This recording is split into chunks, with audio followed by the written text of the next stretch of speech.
आज आपण छान असे गुलगुले बनवणार आहोत. वरतून मस्त कुरकुरीत आणि आतून छान असे जाळीदार मऊ गुलगुले बनवायला खूप सोपे आहेत आणि चवीला सुद्धा छान लागतात. काहीच वेळ लागत नाही. चला रेसिपीला सुरुवात करू. पण त्याआधी तुम्ही जर चॅनलवर नवीन असाल, चॅनलला सबस्क्राईब केलं नसेल तर चॅनलला सुद्धा सबस्क्राईब करा. मागचा जो चहाचा मसालाचा व्हिडिओ मी टाकलेला होता त्यावर तुम्हाला सांगितलं होतं तुम्ही जिथून ज्या गावातून व्हिडिओ बघताय त्या गावाचं नाव कमेंटमध्ये सांगा. तर बऱ्याच जणांनी सांगितलं आहे, त्याबद्दल त्यांचे खूप खूप मनापासून आभार. तर आता गुलगुले बनवण्यासाठी ना सर्वात आधी 1 कप इतका मी गूळ घेतलेला आहे. त्यामध्ये पाऊण वाटी पाणी टाकते आहे. पाण्यामध्ये गूळ व्यवस्थित असा मिक्स करून घ्यायचा आहे. आता पाण्यामध्ये ना गूळ छान असा मिक्स झाला आहे, तो वितळलेला आहे पूर्णपणे पाण्यामध्ये. आता हे गुळाचं पाणी गाळून घ्यायचं आहे, म्हणजे याच्यामध्ये काही बारीक काडी असेल तुम्ही ते बघू शकताय, किंवा एखाद्या वेळेस याच्यामध्ये काही बारीक खडे वगैरे सुद्धा असू शकतात. त्याच्यामुळे गुळाचं पाणी कधीही वापरताना ते गाळूनच वापरायचं आहे. आता पाणी छान असं गाळून घेतलेलं आहे, तुम्ही इथे बघू शकताय. याच्यामध्ये आता काडी वगैरे असं काहीच नाही. त्यानंतर 1 वाटी गव्हाचं पीठ घ्यायचं आहे. त्यानंतर याच्यामध्ये 1 चमचा खसखस टाकायची आहे. खसखसमुळे गुलगुले छान होतात, चव छान लागते. त्याच्यानंतर 3 ते 4 चमचे ना तीळ टाकायचे आहे. पांढरी तीळ मी इथे वापरलेली आहे. तीळ नक्की टाका आणि जास्तीत जास्त टाका, म्हणजे गुलगुल्यांची चव खूप छान लागते. अर्धी वाटी रवा टाकायचा आहे. चिमूटभर मीठ टाकायचं आहे आणि 1 चमचा ना थोडी जाडसर वाटून घेतलेली, म्हणजे कुटून घ्यायची आहे, शोप टाकायची आहे. थोडीशी जाडसर ती कुटून घ्यायची आहे. थोडीशी वेलची पावडर टाकायची आहे. चिमूटभर सोडा टाकायचा आहे.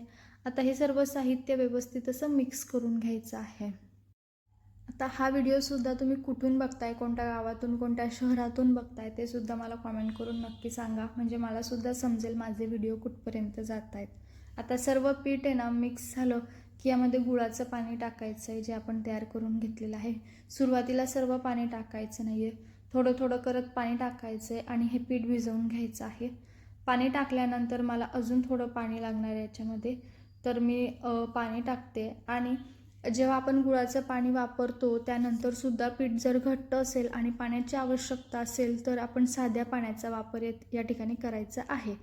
तर इथे पीठ खूप जास्त घट्ट आहे, त्याच्यामुळे मी साधं पाणी इथे टाकते. साधं पाणी टाकायचं आहे आणि पीठ छान असं भिजवून घ्यायचं आहे. खूप जास्त घट्ट किंवा खूप जास्त पातळ असं ते भिजवायचं नाही आहे. तर व्यवस्थित ते असं मिक्स करून घ्यायचं आहे. त्याच्यानंतर हाताने ते व्यवस्थित असं फेटून घ्यायचं आहे. तुम्हाला जर सोड्याचा वापर करायचा नसेल तर काय करायचं, याच पद्धतीने पीठ खूप वेळ असं फेटून घ्यायचं आहे, म्हणजे ते छान असं हलकं होतं आणि गुलगुलेसुद्धा छान होतात. आता मी या ठिकाणी 1 कप इतका गूळ वापरलेला आहे, म्हणजे 1 वाटी इतका गूळ वापरलेला आहे. तर तुम्ही तुमच्या अंदाजाने गूळ वापरायचा आहे, म्हणजे तुम्हाला जर खूप जास्त असे गोड गुलगुले आवडत असतील किंवा तुम्ही खूप जास्त गोड असं खात असाल तर तुम्ही 1.5 वाटी इतका गूळ वापरला तरी चालतो. आता हे जे मी प्रमाण वापरलेलं आहे याच्याने एक खूप जास्त गोड नाही किंवा खूप जास्त असे फिक्केसुद्धा गुलगुले होत नाहीत, तर मध्यम गोडाचे हे होतात.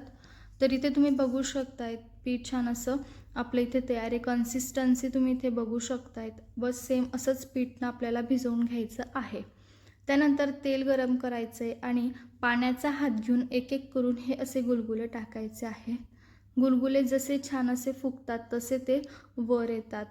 आता इथे मी तेलाचा वापर केला आहे, तर तुम्ही तेलाच्या ऐवजी तुपाचा वापरसुद्धा करू शकतात. तुम्हाला जसं आवडेल तेलात किंवा तुपात तसं तुमच्या आवडीप्रमाणे हे गुलगुले तळून घ्यायचे आहेत.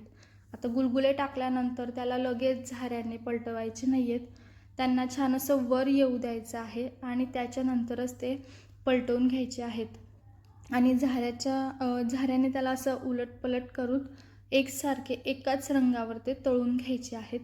खूप जास्त डार्क रंगावर ते तळायचे नाही आहेत. गॅसची फ्लेम ही मीडियम ठेवायची आहेत आणि तळून घ्यायचे आहेत. तर इथे तुम्ही बघू शकतात मस्त असे गुलगुले ना तळून झालेले आहेत. बस याच रंगावर ते तळून घ्यायचे आहेत. याच्यापेक्षा जास्त डार्क रंगावर ते तळून घ्यायचे नाहीत, नाहीतर गुलगुले खायला ना थोडेसे कळवट लागू शकतात.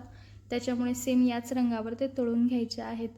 तर इथे तुम्ही बघू शकतायत मस्त असे गुलगुले तयार झालेले आहेत. सर्व गुलगुले सेम याच पद्धतीने तळून घ्यायचे आहेत.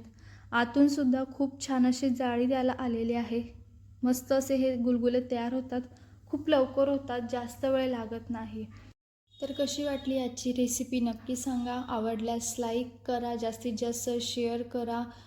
चॅनलला सबस्क्राईब केलं नसेल तर चॅनलला सबस्क्राईब करा. मला कॉमेंटमध्ये तुमचं गावसुद्धा सांगा. धन्यवाद.